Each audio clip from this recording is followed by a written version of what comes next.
मेरा कसूर।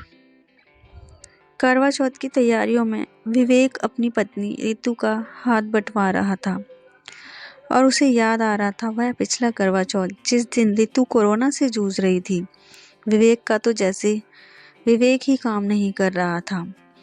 आज उसे महसूस हो रहा था रितु के बिना यह घर कोई घर है। रितु के बिना बच्चों के साथ साथ उसे अपना भविष्य भी अंधकार में नजर आ रहा था। वरना रितु के रहते उसे कैसी परवाह, बस मन में हमेशा एक ही बात रहती, रितु है सब संभाल लेगी। आज उसने ऑफिस से रितु की वजह से छुट्टी ले ली थी ताकि वह रितु की करवा चौथ की तैयारियों में हाथ बटा सके। पहले वह अपने ऑफिस के कामकाज को महत्वता देता था, लेकिन आज उसे महसूस हो गया पहले क्या ज़रूरी है। यह सोचते सोचते उसका गला रूंध गया।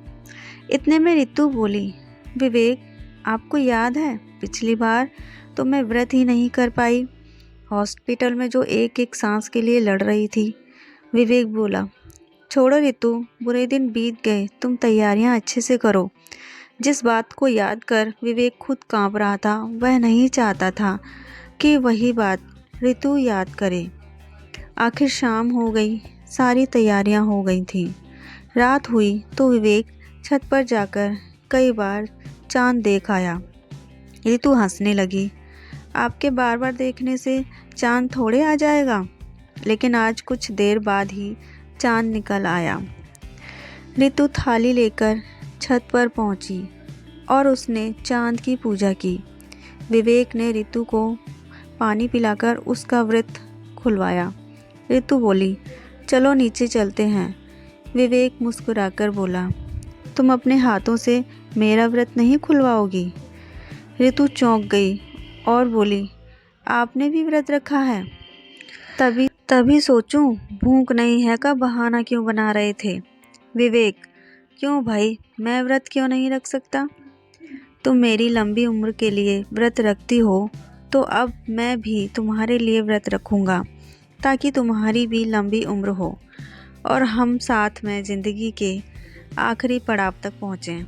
तुम्हें पता है रितु, तुम होती हो तो मैं बिना किसी चिंता फिक्र के चांद के उस पार तक घूम आता हूँ, लेकिन तुम्हारे बिना इस घर में भी नहीं घूम सकता। यह मुझे अब पता चला। तुम मेरे जीवन में हो तो सब कुछ मेरे पास है। तुम हमेशा खुश रहो। रितु बोली, अब रुलाओगे क्या? चलो खाना खाते हैं, लेकिन मैं आपका व्रत तो खुलवा दूं। और दोनों हंस पड़े। रितु ने विवेक को पानी पिलाया और दोनों हाथों में हाथ डाले नीचे आ गए। तो दोस्तों, ये थी हमारी छोटी सी प्यारी सी लव स्टोरी। ऐसी ही और कहानियों के लिए हमारे चैनल से जुड़े रहिए और हमारे चैनल को सब्सक्राइब कर लीजिए। और कहानी आपको कैसी लगी कमेंट बॉक्स में हमें ज़रूर बताइएगा।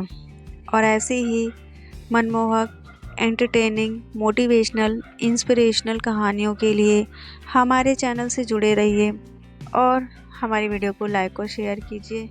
मिलते हैं ऐसी ही नई और मज़ेदार वीडियो के साथ। जब तक के लिए जय हिंद।